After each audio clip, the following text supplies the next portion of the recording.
Tervist! Ma isegi ei tea, kust otsast alustada. Video tuleb pikk. Seega ma palun, et keda vähegi huvitab, siis varuda annetust ja ehk vaadata lõpuni, sest ma väga tahaks kuulda või lugeda siis kommentaariumis teie enda isiklikku arvamust. Lugu järgmine. Kirjutasin mina siis oma laule, tegelesin oma Hoia mind lauluga. Minu valust sündinud laul sai siis ilusa akustilise meloodia. Jõudsin selle just äsja värskelt YouTube üles lisada ja järsku esimene kommentaar. Sedaviisi laulud kommenteeris mulle, et kas ma tihti varastan teiste laulusõnu, kopeerin neid, natuke midagi sõnades muudan. Et ühesõnaga, et mina varastan teiste laulusõnu, muudan ja teen nendest oma laulud. Teate, kallikesed, ma kõik laulud teen ise. See kõik tuleb minu enda seest. Ma kirjutan enda kogemustest, enda unistustest. Ja siis mingisugune värdjas tuleb ja hakkab mind süüdistama, et mina varastan tema laule, et tema 5 päeva tagasi selle avaldanud. Et laul on nagu üks ühele tema laul, minu laul. Ma isegi polnud seda laulu kuulnud, ma ei teadnud üldse, mis laulust juttki käib. Helistan siis emale ja räägin emale, et ema, et kuule, et vaata, et siuke kommentaar tuli. No, sedaviisi on varem ka minu postitusi kommenteerinud.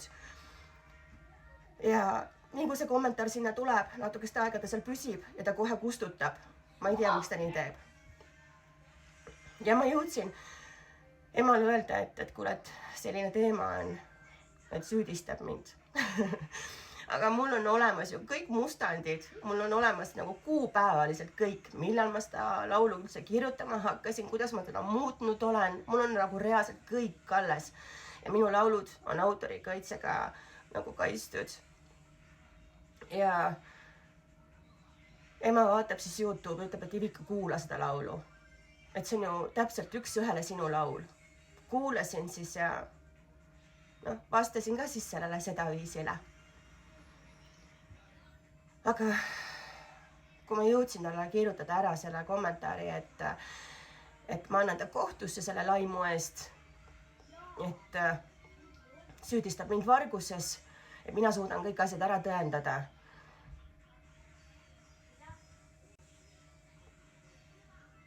Issa, ma olen nii närvis, et ma nii jooksin kinni, et palun andke andeks. Siis ma ütlesingi talle, et kui ta nagu ei vabanda oma sõnade eest, et siis ma kaalun seda kohtusse andmist.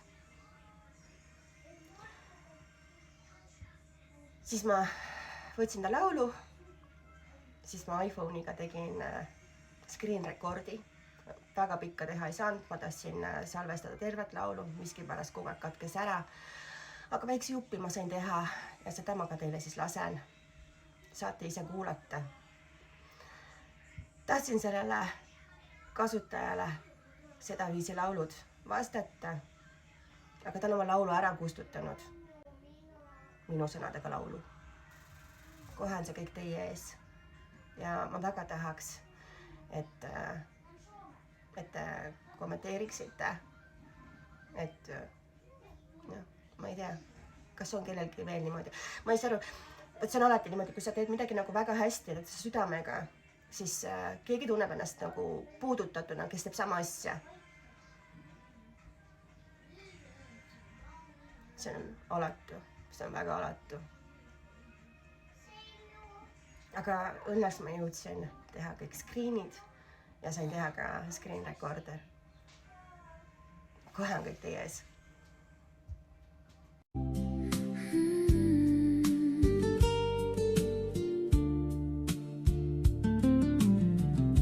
Kui süda muutub liiga raskeks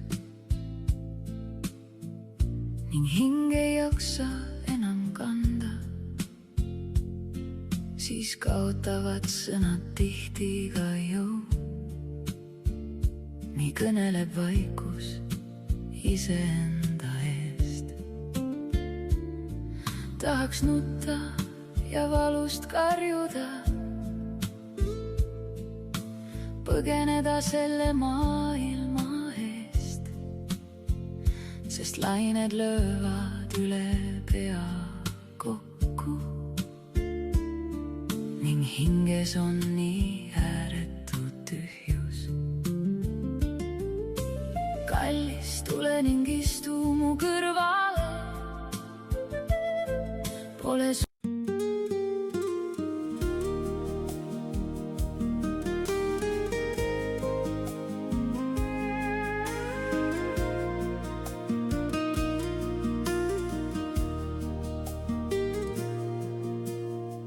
kui süda muutub liiga raskeks ja hing ei jaksa enam kanda. Sõnad on kaotanud jõu, siis vaikus räägib enda eest. Tahaks nutta, karjuda valust, põgeneda kogu maailma eest, kui lained pea kohal kokku löövad ja hingel on liiga suur kaal.